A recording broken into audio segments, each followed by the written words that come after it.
Assalamualaikum warahmatullahi wabarakatuh. Waalaikumsalam warahmatullahi wabarakatuh. Halo kawan pajak semua.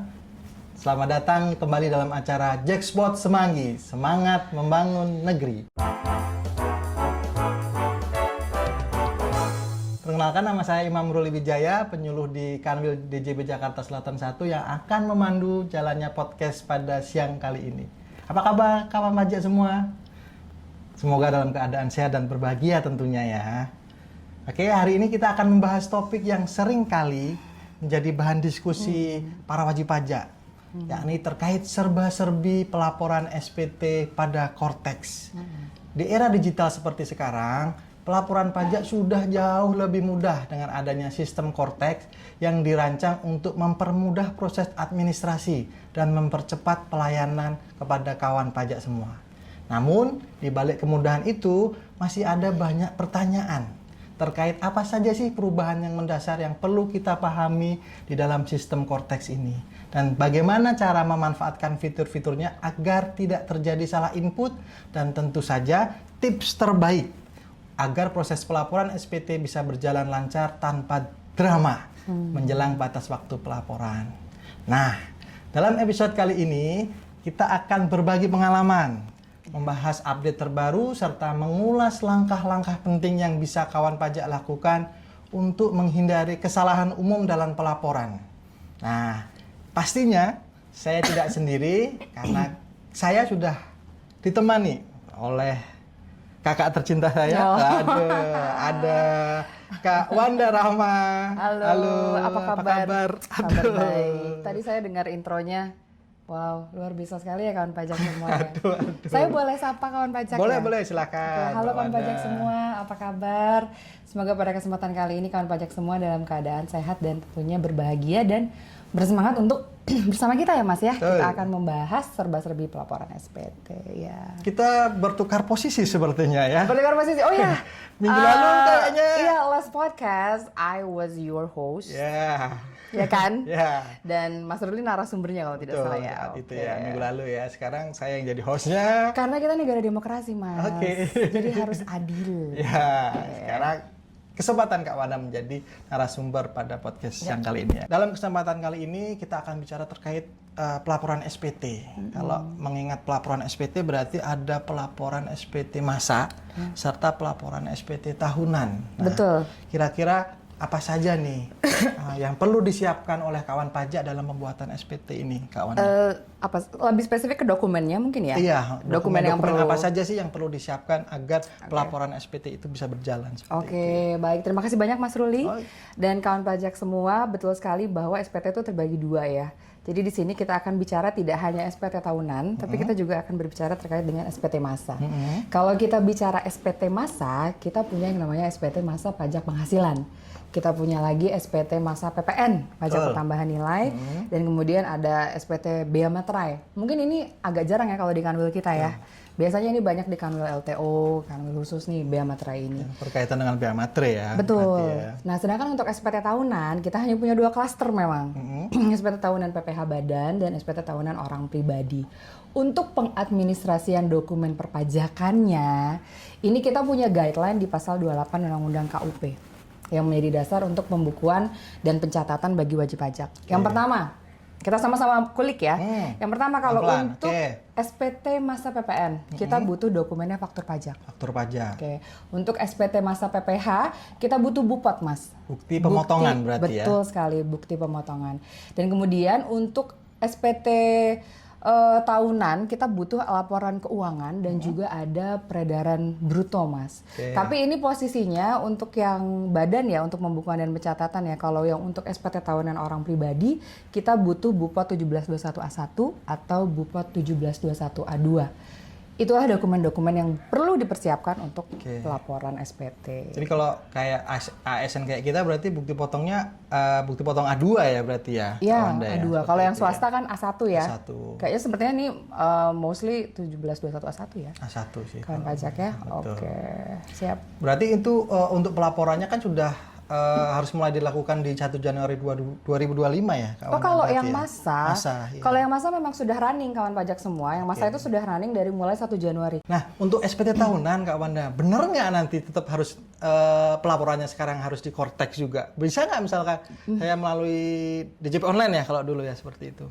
Ini sebenarnya tricky question ya. Kalau saya stated sekarang, saya berani sih bilang sekarang bahwa memang kalau dari aturannya, dari ketentuannya, there's no turning back. Kita tidak bisa lagi ke DJP online melalui filing. Tidak bisa. Nggak boleh lagi ya berarti. Tapi kita sudah harus ke Kortex di 2000. Tapi di 2026 ya Mas, kalau kita bicaranya SPT tahunan. Karena tadi Mas Ruli kan bilangnya SPT tahunan ya. Itu di 1 Januari 2026. Tapi kalau yang masa kan memang sudah running nih. Running dari 1 Januari 2025. Tidak bisa lagi ke DJP online. Tapi kalau misalkan saya akan pembetulan untuk tahun pajak 2024, berarti kan tetap masih pakai DJP online kan? Berarti kan seperti itu kan ya? Tahun pajak ya? Tahun pajak. Kita bicaranya tahun pajak. Iya, masih di DJP online. Tapi ketika nanti saya akan melaporkan SPT tahunan orang pribadi, atau saya akan melaporkan SPT tahunan untuk tahun pajak 2025, betul. Berarti tentu harus menggunakan Kortex kan? Yang tadi disebutkan sama Kak Wanda ya berarti betul. ya? Iya, betul sekali. Aduh, ini disclaimer dulu nih kawan pajak, karena nanti pembahasan kita agak random ya Kak Wanda ya, karena memang kita memilih nih apa-apa saja sih yang banyak ditanyakan oleh kawan-kawan pajak semua gitu. Karena pertanyaan tuh sebenarnya banyak ya, isu-isunya banyak ya. Tapi kita kan harus comot-comot nih, karena apa sih yang paling banyak dikeluhkan oleh kawan pajak, hal-hal yang terkait sama Kortex kan seperti itu. Berarti kawan pajak, kalau ada pertanyaan yang tidak ada sekarang, salahkan Mas Ruli ya. Karena Mas Ruli loh yang pilih pertanyaannya. Aduh, makanya kita coba nanti dan kita coba diskusikan apa-apa aja sih sebenarnya kawan pajak menjadi hambatan dalam pelaporan Kortex ya nanti kawan pajak. Ya. Betul. Nah, tadi kan Kortex bilangnya Kak Wanda tadi memudahkan administrasi dan meningkatkan akurasi gitu kan. Tadi kan Pak Wanda juga semputin itu ya. Nah, sekarang contoh konkretnya seperti apa Kak Wanda? Anda yang menyebutkan deh Mas. Oh iya, tadi saya ya. Kayaknya, iya. Ya, tapi kan seperti itu kan. Iya, kan, memang seperti itu. Dibangun untuk memberikan permudahan administrasi serta meningkatkan akurasi pelaporan SPT tentunya kan. Betul. Jadi ada beberapa, there are so many. I cannot mention it to you one by one, tapi saya bisa ringkas sedikit saja. Jadi yang pertama itu kelebihannya lah dari Kortex ini adalah pertama pre-populated data yang otomatis. Pre-populated data otomatis. Betul. Jadi Kortex ini dia secara otomatis dia menarik tuh Mas. Semua data-data faktur, semua data-data bukti potong. Jadi data-data SPT masa sebelumnya itu sudah tersedia. Tersedia secara otomatis lah ya. Betul. Hal ini mengurangi resiko salah input tentunya. Betul. Kalau dulu kan key in semua ya berarti. Iya, dulu yang manual, harus menginput manual satu-satu. Kemudian ketika Kortex sudah disediakan menu pre-populated data yang tadi yang Mbak Wanda sebutin. Itu satu. Itu baru satu nih. Yang kedua adalah notifikasi dan tracking status. Jadi kalau sekarang ini Kortex itu memberikan reminder yang otomatis kepada kita, para penggunanya. Jadi insya Allah untuk jatuh tempo pelaporan dan pembayaran itu tidak lewat. Karena di reminder oleh si Kortex ini ya jatuhnya ya. Dan prosesnya itu dia ada tracking statusnya itu, jadi kelihatan nih.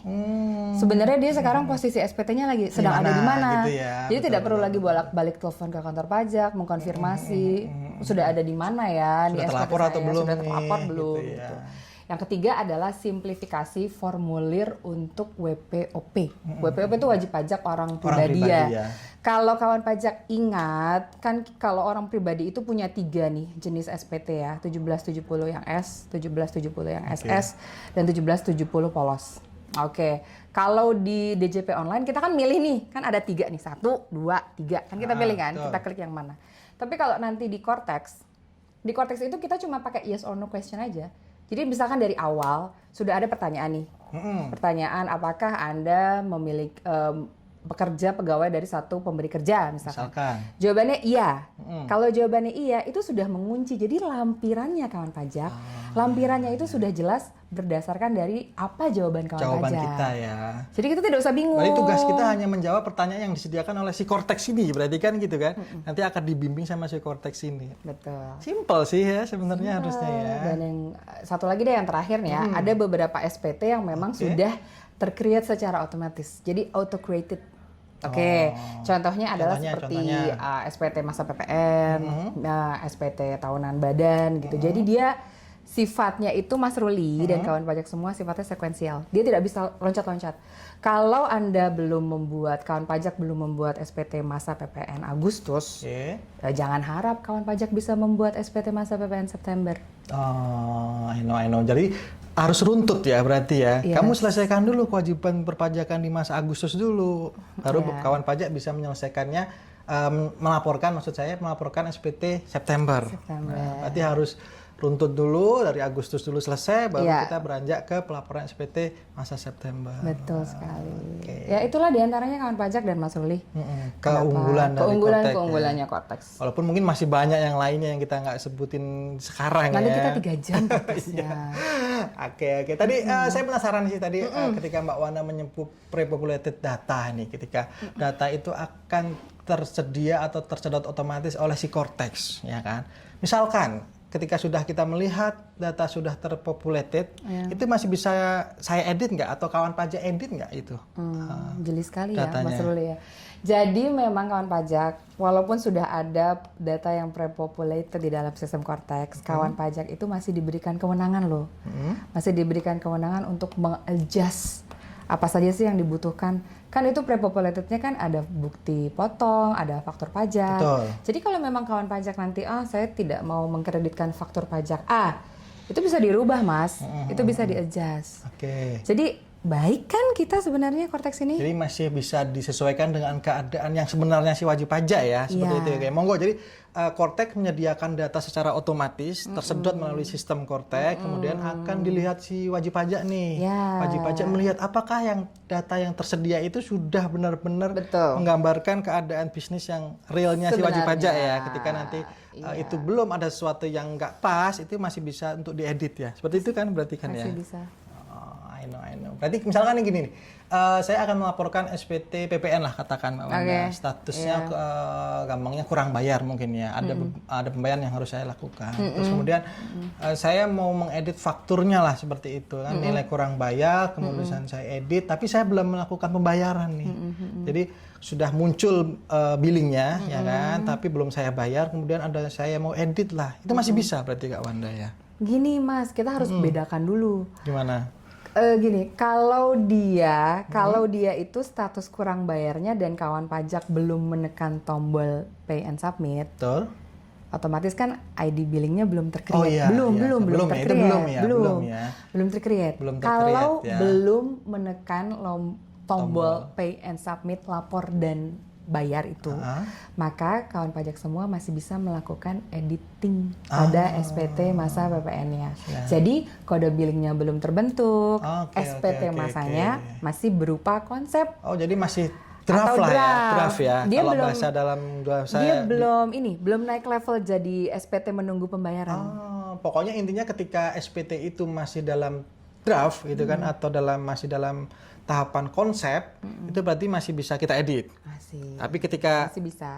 Saya tadi menyebutkan ketika SPT-nya sudah saya klik pay and submit, bayar, itu sudah nggak bisa lagi ya berarti ya Kak Wanda ya? Nggak bisa, sudah tidak bisa lagi. Jadi kalau misalkan sudah ada ID billing nih, sudah tercreate nih, kan pertanyaan Mas Ruli pasti lanjutannya setelah itu adalah terus bagaimana mengeditnya? Betul, karena kan kebanyakan misalkan saya udah klik pay and submit ya kan, klik bayar, ternyata saya lihat kok salah ya. Gitu. Nah ini masih bagus malah karena kan belum sempat melakukan pembayaran. Belum saya melakukan pembayaran. Coba kan setahu saya pernah dengar kata teman gitu kan, ketika kita sudah melakukan pay and submit gitu kan, sudah terbentuk billing, kita nggak bisa lagi nih balik lagi ke konsep SPT kan ya. Nggak bisa kita edit kan ya, nggak bisa kita hapus ya. Sebenarnya bisa, tapi kuncinya satu. Apa tuh? Sabar. Kenapa sabar? Kenapa saya bilang sabar? Karena harus menunggu 7 hari kali 24 jam.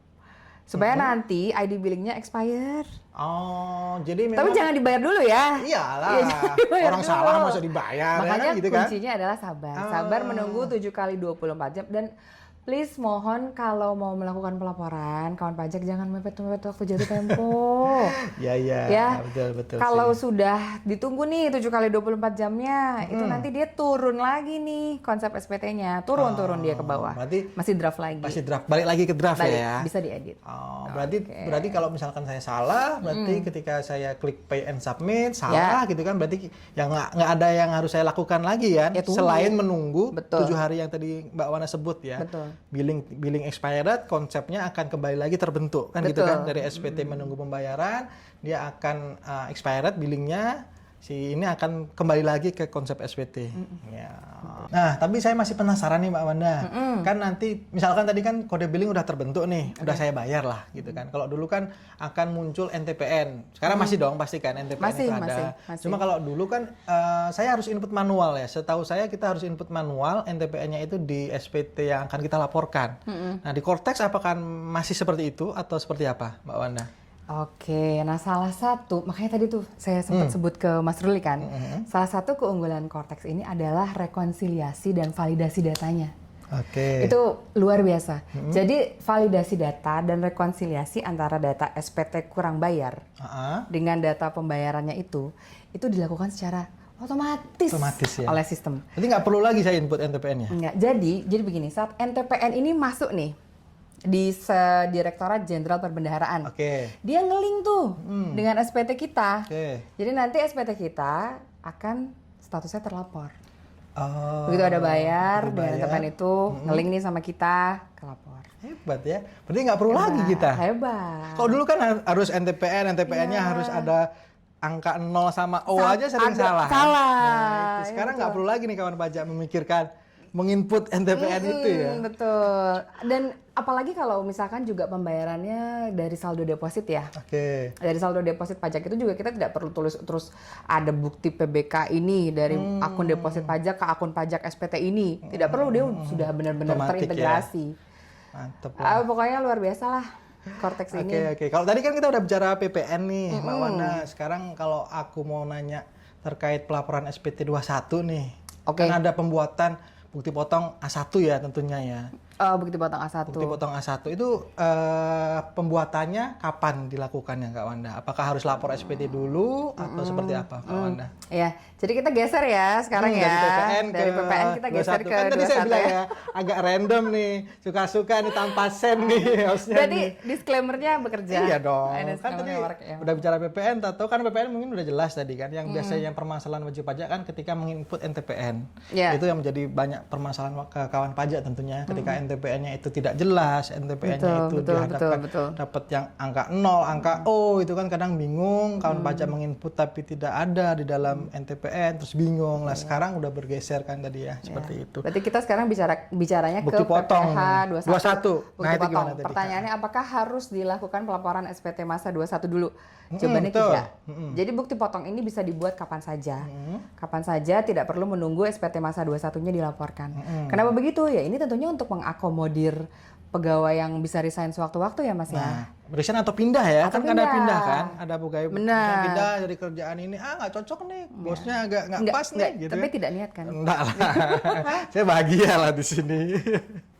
Gitu kan, bisa pindah gitu berarti bisa ya langsung dibuat ya bukti potong. Kapanpun itu ya. Oke. Nah, tadi kan bicara bukti potong nih kawan pajak. Nah, ada kewajiban kan, tentu ada kewajiban nggak nih dari pemotong pajak untuk memberikan bukti potongnya kepada karyawannya yang udah pindah misalkan seperti itu? Ada lagi nih memang hebatnya dia. Jadi kalau untuk seluruh bukti potong melalui aplikasi Cortex ini, sistem Cortex ini sudah tidak perlu lagi kirim-kirim fisik. Tapi bagaimana ya saya mau bilangnya ya? Just you and me, kita berdua saja kan lebih suka hitam di atas putih ya Mas? Betul, harus ada kelihatan harus fisiknya, ada kan, fisiknya gitu kan. Nah ini jangan khawatir juga sebenarnya, cuma butuh wajib pajaknya print ulang saja. Jadi semua bukti potong itu akan terotomatis masuk ke akun Cortex pribadinya wajib pajak masing-masing. Jadi bupotnya itu begitu nih. Mas Ruli sebagai HRD, saya resign. Iya amit-amit, tapi ya udah. Misalkan ada si Fulan atau si Fulana resign. Mas sudah menerbitkan nih Bupatnya. Bukti potongnya, oke. Itu masuk tuh tuing ke korteks saya. Ke korteks Mbak Wanda ya, Iya, otomatis ya. Automatically. Jadi sudah tidak ada lagi kirim mengirim, pos mengepos. Itu ada di My Dokumen tuh simbol yang dokumen itu loh Mas. Diatur Tadi muncul wajib semua ya dokumen-dokumen yang terbuat atas nama kita tuh apa aja sih sebenarnya kan seperti gitu kan? lagunya Shakira. Apa tuh? Whenever. Gitu. Aduh, Ada lagi lanjut tidak, ya, Mas? Wanda Ya, ya. ada lagi tidak nih? Kemudian Mbak Wanda, apakah terdapat fasilitas untuk mengunggah data atau dokumen dalam aplikasi e-bookpot nanti di Cortex Mbak Wanda? Misalkan data-data template gitu agar bisa diunduh atau diupload di e-bookpot. Oh ya, jangan Seperti khawatir, kita menyediakan yang namanya format XML. Itu juga disediakan dalam format kosongan juga ya. Jadi bisa diunduh dan diisi oleh wajib pajak sekalian, kemudian diupload. Itu bisa ribuan. Iya, karena beberapa perusahaan yang dia akan mengeluarkan bukti potong kan nggak mungkin juga dia bikin satu-satu kan Mbak Wanda. Tadi apa istilahnya Mas Ruli? Key in. Key in ya, key in satu-satu. Ya. Berarti ada format yang disediakan si Cortex ini Ya. untuk impor kali ya bahasanya. Justru dengan impor impor data XML itu kan terus upload nih. Betul. Nah, berarti berjalanlah validasi data ini. Kan kalau ada kesalahan dalam format Excel-nya, dalam format penulisannya kan dia menolak. Nanti pada saat upload, krek, tidak mau. Kalau misalkan ada kesalahan dalam format pengisian. Justru jadi mengurangi, memang meminimalisir kesalahan. Jos lah pokoknya. Langsung di itu ya, langsung divalidasi oleh si Cortex ini ya. Betul. Nah, ini Mbak Wanda ada hal yang terlintas nih di pikiran saya. Kalau tadi kan bahasanya kita bahas yang pegawai tetap nih. Nah, kalau pegawai tidak tetap nih, ada kan beberapa perusahaan yang akan meng-hire pegawai tidak tetap. Itu apakah penghasilan dan pajaknya sudah terpopulated oleh sistem nggak Mbak Wanda? Kalau untuk pegawai yang tidak tetap ya ini ya. Kalau kita bicara pegawai tidak tetap, berarti interpretasi saya itu pegawai harian, mingguan, bulanan ya. Kalau itu sudah dipotong dan akan terrepopulasi secara otomatis juga. Sudah di Cortex-nya ya. Canggih juga ya. Berarti karena ketika udah pembuatan bukti potong udah otomatis terpopulated di mereka yang dipotong gitu kan? Seperti Dia itu. adil loh Cortex ini. Mau siapa Anda pegawai tetap? Oke, populasi. Siapa lagi Anda pegawai tidak tetap? Oke, tetap dong terrepopulated semuanya. Otomatis ya. Adil dia. Bagus dia tidak pilih kasih. Oke, kemudian pertanyaan saya berikutnya Mbak Wanda, untuk membuat bukti potong tidak final tadi, kalau dia dapat penghasilan lebih dari satu pemberi kerja, tidak final ya? Tidak final. Ada filter nggak untuk tidak dapat memperoleh PTKP ganda, Mbak Wanda? Takutnya kan nanti di sana kerja, terus di sana kerja lagi tempat lain, terus dapat PTKP ganda, ada filternya nggak di Cortex itu? Nah ini ya, segala kelebihan itu pasti ada kekurangannya ya.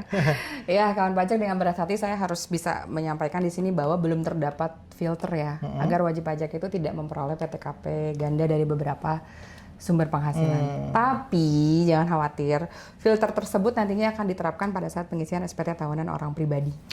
Pada saat rekap A1 atau A2 yang akan merekap seluruh penghasilan dan berapa banyaknya penghitungan pajak dari wajib pajak orang pribadi. Siap. Tadi di SPT tahunannya ya nanti ya, seperti itu ya. Mas, saya haus. Ya silakan dulu.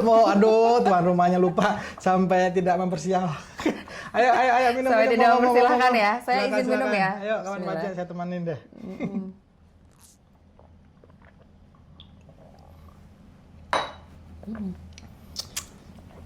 Tapi memang sudah menyiapkan bukti potong juga tidak? Kita belum ya, memang belum ya. Biasanya nanti kan setelah akhir tahun selesai kan, bendahara bikin bukti potong untuk kita laporkan. Kita juga belum lapor kawan pajak, kita masih menunggu bukti potong. Iya, bukti potong 1 Januari ya. Kita lanjut Mbak Wanda. Aduh, silakan. Kayaknya udah luar biasa ya komprehensif penjelasan kali ya, penjelasan pemaparan dari Mbak Wanda nih. Terima kasih Mas. Walaupun singkat, semoga itu dapat memberikan gambaran ya untuk kawan pajak ya, dalam memanfaatkan si Cortex agar pelaporan nanti, baik pelaporan SPT masa maupun nanti pelaporan SPT tahunan yang akan kita laporkan di tahun 2026 berjalan dengan baik ya. Seperti itu ya. Amin. Kira-kira ada lagi Kak Wanda yang mau disampaikan ke kawan pajak? Ya, tidak ada pertanyaan lagi kan? Berarti sudah cukup ya? Sudah cukup, terima kasih. Oke kawan pajak, berarti closing statement dong berarti kalau udah tutup. Closing statement? Iyalah. Oh, baiklah. Silakan Mbak Terima Wanda. kasih Mas Ruli dan kawan pajak semua. Dimulai dari kemudahan pre-populated data, kemudian sistem pelaporan yang terpadu, hingga adanya notifikasi pengingat yang membuat kita tidak akan lagi lewat dari pelaporan yang tenggat waktu. Nah, semua fitur di atas hadir untuk membuat proses pelaporan SPT pada Cortex menjadi lebih cepat, akurat, dan efisien. Dengan memanfaatkan fitur-fitur Cortex secara maksimal, kita tidak hanya menghemat waktu, tapi juga kita ikut berkontribusi dalam mendukung proses perpajakan secara digital, transformasi perpajakan secara digital di Indonesia. Ingat kawan pajak semua, pelaporan SPT yang tepat waktu bukan hanya kewajiban, tapi ini juga salah satu wujud kontribusi di mana kita dapat membangun negeri Indonesia tercinta. Aduh, luar biasa nih Mbak Iya. Wanda closing statement-nya. Terima kasih, Mas Terima Ruli. kasih juga sudah datang di podcast kita iya? siang kali ini. Aduh. Nanti saya undang lagi Mas Ruli ya. Kebalikan lagi ya, balik lagi gantian lagi ya. lagi. Jangan Iya, bosan lagi ya ya. kawan pajak ya kalau kita lagi nanti di podcast selanjutnya. Iya. Oke, mungkin bisa saya tutup Mbak Wanda ya. Silakan Mas Oke. Ruli ya. Oke, demikian podcast kita siang kali ini. Jika kawan pajak semua masih memiliki pertanyaan seputar pelaporan SPT pada Cortex, dapat menghubungi KPP terdaftar kawan pajak maupun KPP terdekat. Dapat pula menghubungi Kering Pajak di 1-500-200 atau berkomentar di media sosial resmi seperti Twitter atau Instagram seperti itu. Kami selaku tim penyuluh Kanwil DJP Jakarta Selatan 1 mengucapkan terima kasih dan mohon maaf yang sebesar-besarnya jikalau ada kekurangan selama podcast ini ya Mbak Wanda ya. Iya. Kemudian sampai jumpa di podcast berikutnya. Tetap jaga kesehatan dan jangan lupa untuk selalu Bahagia. Wassalamualaikum warahmatullahi wabarakatuh. wabarakatuh. Pajak tumbuh, Indonesia tangguh. Dadah.